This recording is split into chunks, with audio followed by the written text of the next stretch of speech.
وَلَعْنَةُ اللَّهِ عَلَىٰ أَهْلِهَا۔ تمام برادران و خواہران کو دعا و مناجات کی اس نشست میں خوش آمدید۔ اللہ کے فضل و کرم سے ماہ مبارک رمضان میں سحری کے ان اوقات میں ہم نے دعا و مناجات کا جو سلسلہ شروع کیا تھا، خدا کے خصوصی لطف سے وہ جاری ہے۔ صحیفہ سجادیہ میں سے کچھ دعاؤں کا انتخاب کیا اور کل ان کا ہم نے آغاز کیا تھا۔ پہلی دعا آپ کی خدمت میں کل خدا کی حمد و ستائش کے عنوان سے امام علیہ السلام کی جو دعا تھی اس کو ہم نے اس کو پڑھا ہے۔ آج جس دعا کو ہم پڑھیں گے یہ صحیفہ سجادیہ کی دوسری دعا ہے کہ جو رسول اکرم صلی اللہ علیہ وآلہ وسلم پر درود و سلام کے عنوان سے ہے۔ انشاءاللہ آغاز کرتا ہوں۔ شاید آج ہم 2 دعائیں پڑھ سکیں کیونکہ یہ نسبتاً کل کی اس دعا کی نسبت کچھ مختصر ہے، تو انشاءاللہ اگر موقع ملا تو ہم 2 دعائیں آج ہم پڑھیں گے۔ بسم اللہ الرحمن الرحیم۔ تمام تعریفیں اس اللہ کے لیے جس نے اپنے پیغمبر محمد صلی اللہ علیہ وآلہ وسلم کی بعثت سے ہم پر وہ احسان فرمایا جو نہ تو پچھلی امتوں پر کیا نہ ہی پہلے لوگوں پر ایسا احسان کیا۔ اپنی قدرت کی کار فرمائی سے جو کسی شے سے عاجز و درماندہ نہیں ہوتی، اگرچہ وہ کتنی ہی بڑی ہو، اور کوئی چیز اس کے قبضے سے نکلنے نہیں پاتی، اگرچہ وہ کتنی ہی لطیف و نازک ہو۔ اس نے اپنی مخلوقات میں ہمیں آخری امت قرار دیا اور انکار کرنے والوں پر گواہ بنایا، اور اپنے لطف و کرم سے کم تعداد والوں کے مقابلے میں ہمیں کثرت دی۔ اے اللہ، تو رحمت نازل فرما محمد صلی اللہ علیہ وآلہ وسلم اور ان کی آل پاک علیہ السلام پر جو تیری وحی کے امانت دار، تمام مخلوقات میں تیرے برگزیدہ، تیرے بندوں میں پسندیدہ، رحمت کے پیشوا، خیر و سعادت کے پیشرو، برکت کا سرچشمہ تھے۔ جس طرح انہوں نے تیری شریعت کی خاطر خود کو مضبوطی سے جمایا اور تیری راہ میں اپنے جسم کو ہر طرح کے آزار کا نشانہ بنایا، اور تیری طرف دعوت دینے کے سلسلے میں اپنے عزیزوں سے دشمنی کا مظاہرہ کیا، اور تیری رضا کے لیے اپنے قوم و قبیلے سے جنگ کی، اور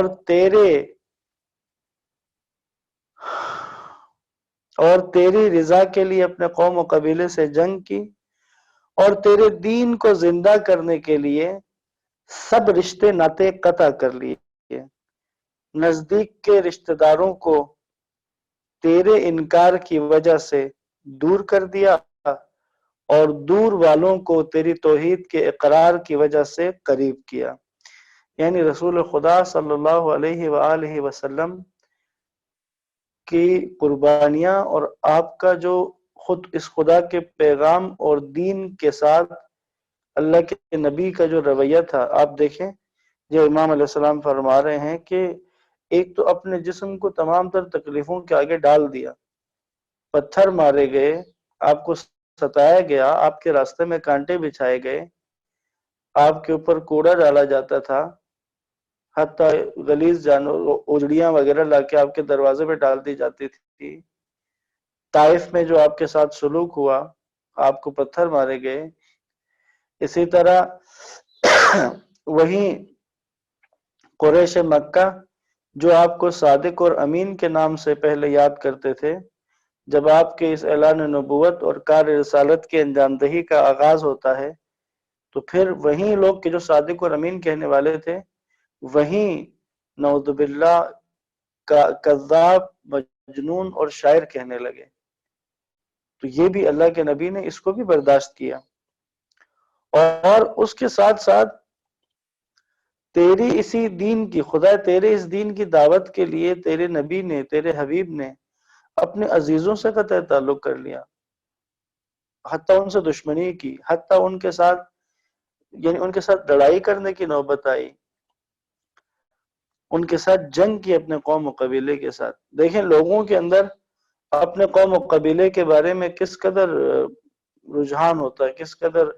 طرفداری کا عنصر ہوتا ہے. یقیناً یہ ایک ایسی چیز ہے کہ جو انسان کے اندر موجود ہے. اللہ کے نبی قریش سے، اور یہ جو قریش کے رؤسا جو اللہ کے نبی کی مخالفت پہ آئے تھے اور آپ کے حجت تمام کرنے تک انہوں نے اس دین کو قبول نہیں کیا، تو یہ رؤسائے قریش اللہ کے نبی کے اسی قبیلے سے ہیں. بعض تو رشتہ دار ہیں، جیسے ابو لہب چچا ہے اللہ کے نبی کا، لیکن دین کی خاطر اللہ کے نبی نے اپنے قوم و قبیلے سے جنگ کی اور اللہ کا اقرار اور توحید کا اقرار نہ کرنے کی وجہ سے اپنوں کو دور کر دیا، اپنوں کو دور کر دیا. اور اسی طرح جو دور والے تھے کہ جیسے جو رشتہ دار نہیں ہیں، جو یعنی علی ظاہر خونی رشتہ داروں اور خاندانی رشتہ داروں کے اعتبار سے جو غیر تھے، ان کو خدا کی توحید کے اقرار کی وجہ سے قریب کیا اور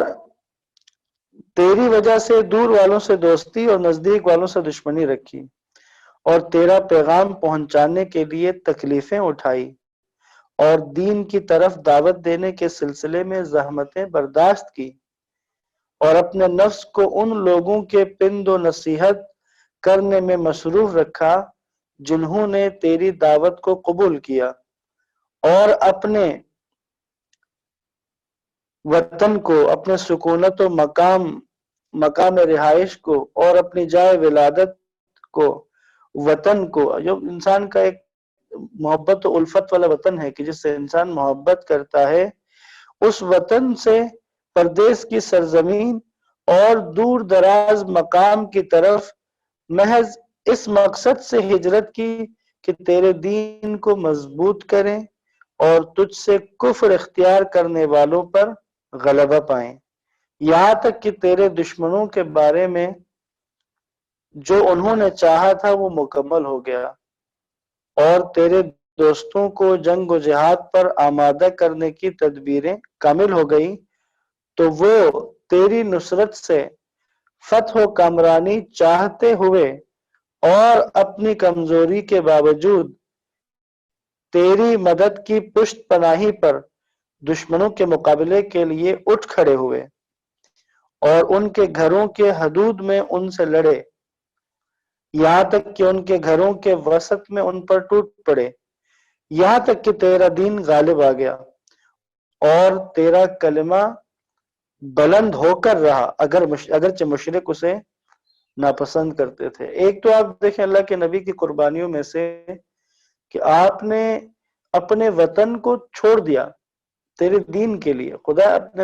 تیرے نبی نے اپنے وطن کو، وطن کے ساتھ جو انسان کی محبت، جائے پیدائش، جہاں اپنی زندگی کے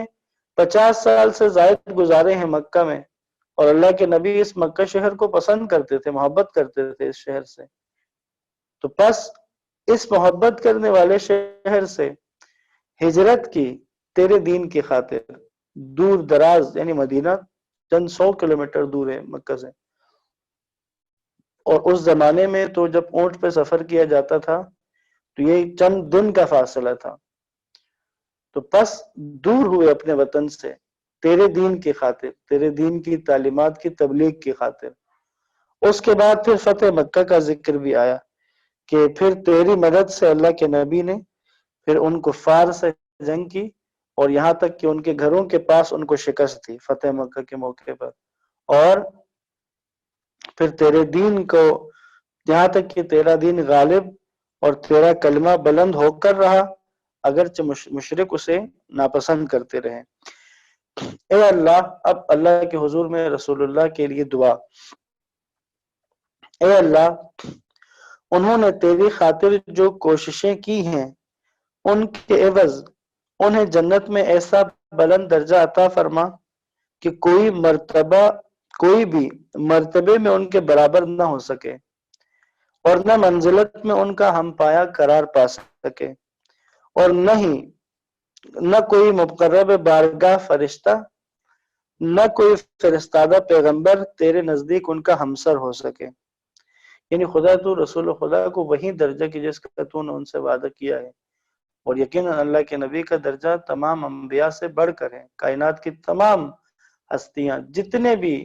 انبیاء ہوں، مقرب بارگاہ فرشتے ہوں، اولیاء ہوں، ائمہ ہوں، جتنے بھی لوگ ہوں، سب کے اوپر سب سے بڑا درجہ، سب سے بڑا مرتبہ، سب سے بلند رتبہ کائنات میں، چاہے یہ دنیا ہو چاہے اگلی دنیا ہو اور مقام جنت ہو، اللہ کے نبی کا درجہ سب سے بلند ہوگا۔ اور ان کے اہل بیت اطہار علیہم السلام اور مومنین کی جماعت کے بارے میں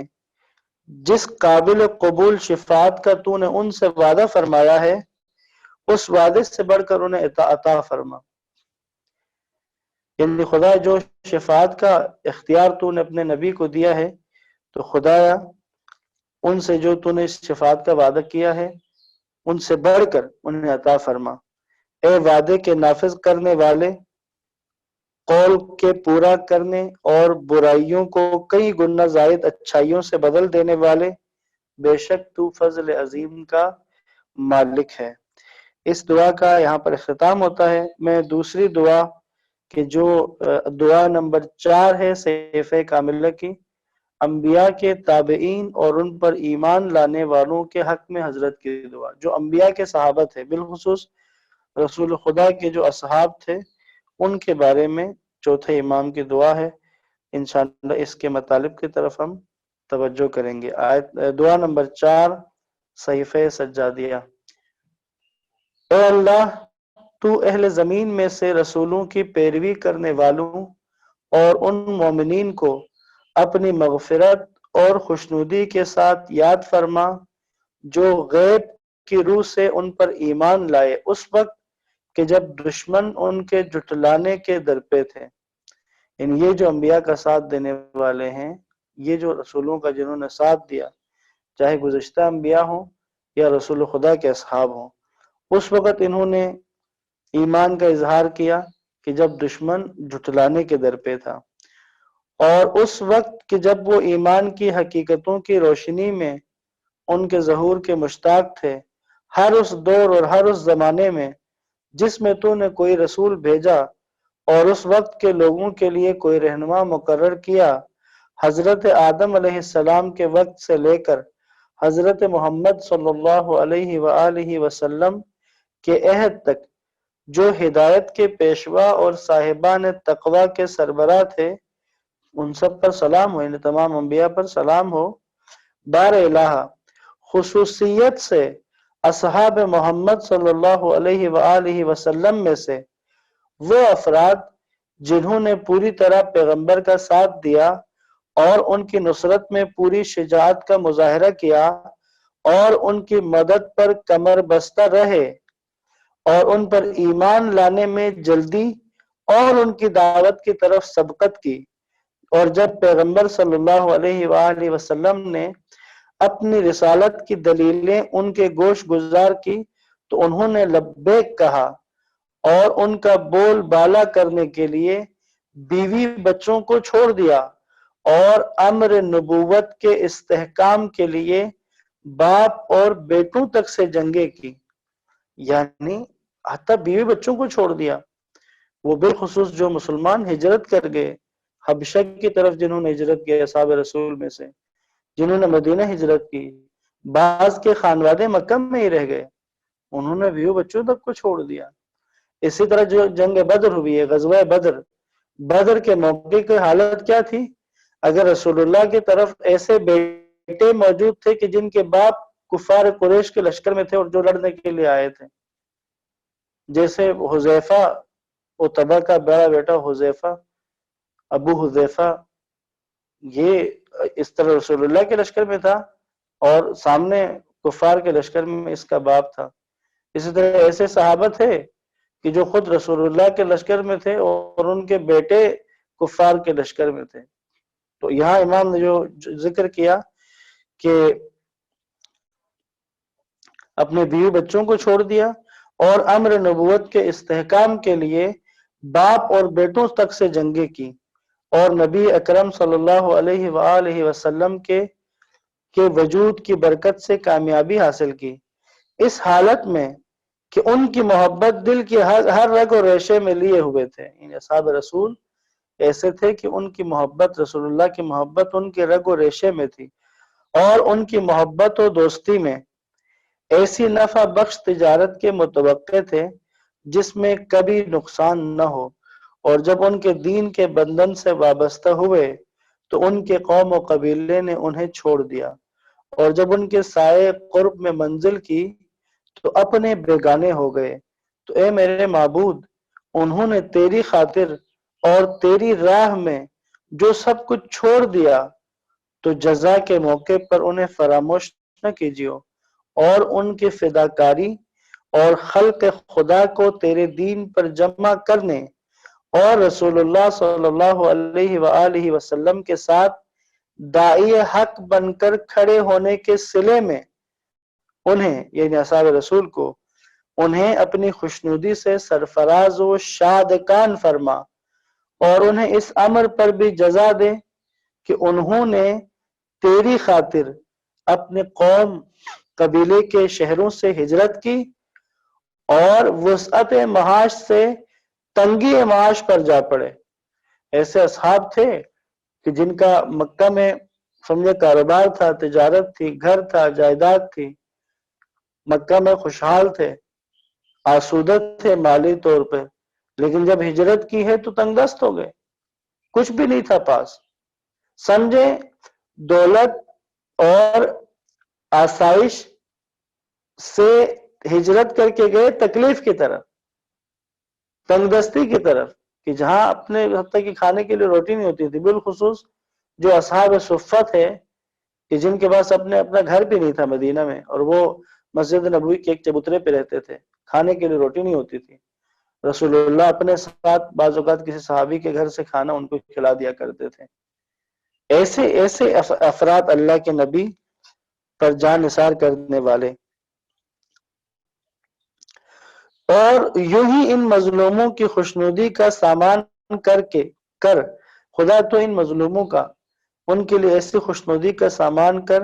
جن کی تعداد کو تو نے اپنے دین کو غلبہ دینے کے لیے بڑھایا۔ بار الہ، جنہوں نے اصحاب رسول کی احسن طریق سے پیروی کی انہیں جزا خیر دے، جو ہمیشہ یہ دعا کرتے تھے۔ یہ پھر قرآن کی آیت کو اللہ کے امام علیہ السلام نے، امام زین العابدین علیہ السلام نے یہاں پر قرآن کی آیت کو کوٹ کیا ہے، جزائے خیر دے جو ہمیشہ یہ دعا کرتے رہے کہ اے ہمارے پروردگار، تو ہمیں اور ہمارے بھائیوں کو بخش دے جو ایمان لانے میں ہم سے سبقت لے گئے، اور جن کا مطمع نظر اصحاب کا طریق رہا اور انہی کا طور طریقہ اختیار کیا اور انہی کی روش پر گامزن ہوئے۔ ان کی بصیرت میں کبھی شبہ کا گزر نہیں ہوا کہ انہیں راہ حق سے منحرف کرتا، اور ان کے نقش قدم پر ہر گام فرسائی اور ان کے روشن طرز عمل کے ابتدا میں انہیں شک و تردد نے پریشان نہیں کیا۔ یہ بات ہو رہی تابعین کی کہ جنہوں نے اصحاب کی پیروی کی، پریشان نہیں کیا۔ وہ اصحاب نبی کے معاون و دستگیر اور دین میں ان کے پیروکار اور سیرت و اخلاق میں ان سے درس آموز رہے، اور ہمیشہ ان کے ہمنوا رہے، اور ان کے پہنچائے ہوئے احکام میں ان پر کوئی الزام نہیں دھرا۔ بار الہ، ان تابعین اور ان کی ازواج اور آل و اولاد اور ان میں سے جو تیرے فرمانبردار و مطیع ہیں ان پر آج سے لے کر روز قیامت تک درود و رحمت بھیج۔ یاد رکھیے گا، یہ جو گنجائش رکھی جاتی ہے، خواہ اصحاب رسول کے عنوان سے ہو، تابعین کے عنوان سے ہو، یعنی کہ جنہوں نے جو اللہ کے فرمانبردار و مطیع رہے. ایسا بھی ہو سکتا ہے کہ رسول اللہ کے ساتھ رہے ہوں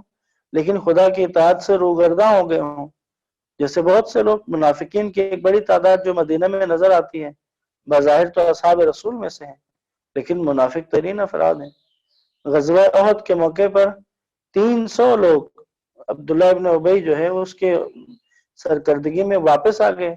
جنگ ترک کر کے، جنگ چھوڑ کے، کہا کہ ہم تو نہیں لڑیں گے اس طرح سے. اسی طرح سورہ توبہ میں بھی مذمت کی ہے اللہ کے نبی کے ساتھ رہتے ہوئے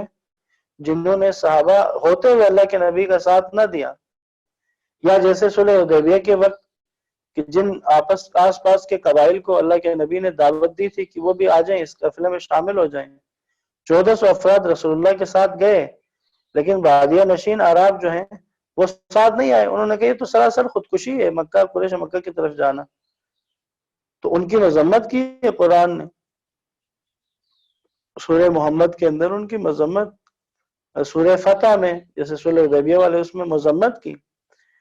تو یاد رہے کہ یہ جو شرط آتی ہے نا کہ جو اللہ کے فرمانبردار و مطیع رہے، یہ سب کے لیے ہے. آج بھی ایسا ہے، ایسا نہیں ہے کہ کوئی یہ کہے کہ میں کوئی نسبت بنا لے کہ جی ہم تو رسول اللہ کے ساتھ ہماری نسبت ہے اور یہ نسبت ہی ہمیں بچائے گی، ہم خود کوئی نیک عمل نہیں کریں گے، خود گناہوں میں غرق رہیں گے، جو مرضی کریں، اپنی خواہشات نفس کے حساب سے جو جی چاہے کرتے رہیں اور یہ سوچیں کہ بس نسبت بچا لے گی. تو یاد رکھیں کہ نسبت نہیں بچائے گی. یہاں اس امام نے دعا کے اندر بھی اصحاب رسول کے وہ عملی اقدامات بتائے، تابعین کے وہ عملی اقدامات بتائے ہیں. بس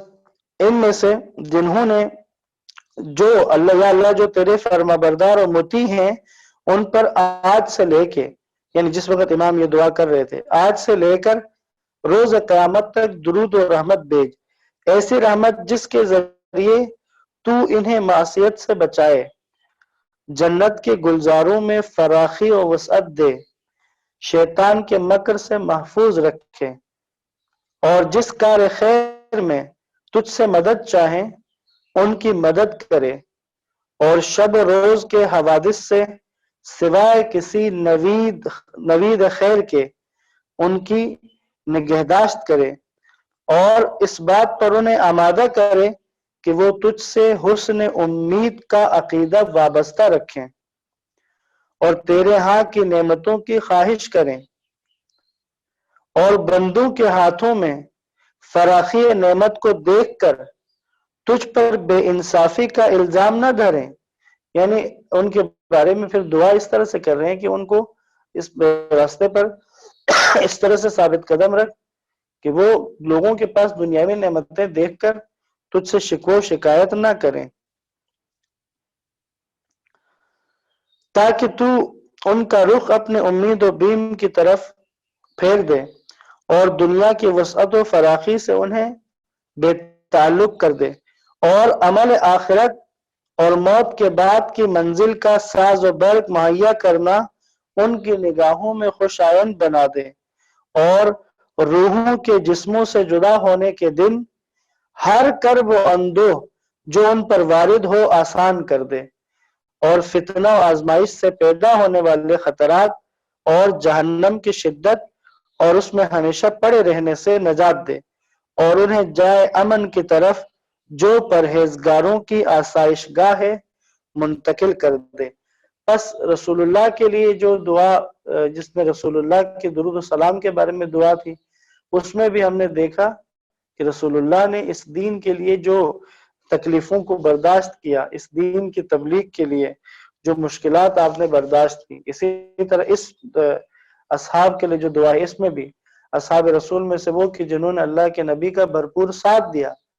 اپنے ایمان پر قائم رہے اپنی زندگی کے آخر تک،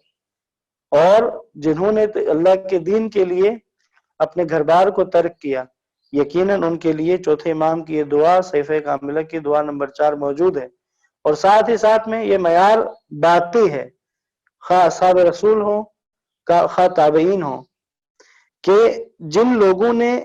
توحید کی پیروی کی، جنہوں نے رسول اللہ کا ساتھ دیا، جنہوں نے اس معاملے میں کوتاہی نہیں کی، ان سب پر درود و سلام ہے۔ لہٰذا اگر ہم مسلمان اس بارے میں نہ افراد کا شکار رہے نہ تفرید کا۔ افراد کا شکار کیا ہے کہ جو بھی رسول اللہ کے ساتھ رہا، جس نے بھی آپ کا زمانہ پایا، وہ ٹھیک ہے، وہ حق پر ہے، چاہے وہ جو بھی کرے۔ یہ افراد ہے، یہ ایسا نہیں ہے، نہ یہ قرآن کی روش ہے۔ قرآن نے بھی ایسی کوئی بات نہیں کی۔ قرآن نے مذمتیں کی ہوئی ہیں جنہوں نے رسول اللہ کے دور میں اللہ کے نبی کو دیکھا، آپ کے ساتھ رہے، زبانی کلمہ بھی پڑھا، مسلمان خود کو کہلوائے، لیکن ان کو منافقین کہا ہے قرآن نے۔ اسی طرح جو لوگ تفرید کا شکار ہو جاتے ہیں، جیسے بعض لوگ اصحاب رسول کے بارے میں بالکل تفرید کا شکار، جیسے ایسا لگتا ہے کہ کوئی اللہ کے نبی کے مخلص صحابت ہے ہی نہیں، یہ بھی غلط ہے۔ یقیناً ایک بڑی تعداد اللہ کے نبی کی صحابہ کی کہ جو مخلص تھے، جنہوں نے پورے ایمان کے ساتھ، پورے شعور کے ساتھ اللہ کے نبی کا ساتھ دیا، اور ان کی تعریفیں قرآن مجید نے کی ہیں۔ تو انشاءاللہ خدا سے دعا ہے کہ ہمیں اس موضوع کو بھی، کہ جو دعائیہ انداز میں امام نے ہمارے سامنے اس کو بیان کیا ہے، تو ہمیں اس طرف متوجہ رہنے کی اور اصحاب رسول کے اس موضوع پر افراد و تفرید سے بچنے کی توفیق عطا فرمائے، اور ہمیں خدا توفیق دے کہ جس طرح اللہ کے نبی نے دین کے لیے، دین کی ترویج کے لیے تکلیفات کو، مشکلات کو برداشت کیا، ثابت قدم رہے، اور جس طرح اصحاب رسول نے رسول اللہ کا ساتھ دے کر اور اس دین کے لیے اپنا گھر بار چھوڑ کر، تکلیفیں سہ کر، آسائش سے مشکل کی طرف ہجرت کر کے جس طرح انہوں نے قربانیاں دی ہیں، ہمیں بھی خدا توفیق دے کہ ہم اپنے آپ کو اس طرح سے بنائیں، اس طرح سے اپنی تربیت کریں، اس طرح اپنے گھروں کا ماحول بنائیں، اس طرح ہم اپنی دوستیوں کے اندر گیدرنگ کا ماحول ایسا بنائیں کہ ہم بھی دین خدا کی اطاعت کے لیے، دین خدا کی سربلندی کے لیے، سنت رسول کے احیاء کے لیے مشکلات کو برداشت کرنے والے بن جائیں، اور اس راہ میں تکلیفوں کو برداشت کرنا اور اس راہ میں قربانی دینے کا جذبہ خدا ہمارے اندر بیدار فرمائے۔ یہاں پر اختتام کرتے ہیں، دعائے سلامتی امام زمان کے ساتھ آج کی اس دعا مناجات کی نشست کا اختتام کریں گے۔ بسم اللہ الرحمن الرحیم۔ اللہم کن لولیک الحجۃ ابن الحسن صلواتک علیہ وعلى آبائه في هذه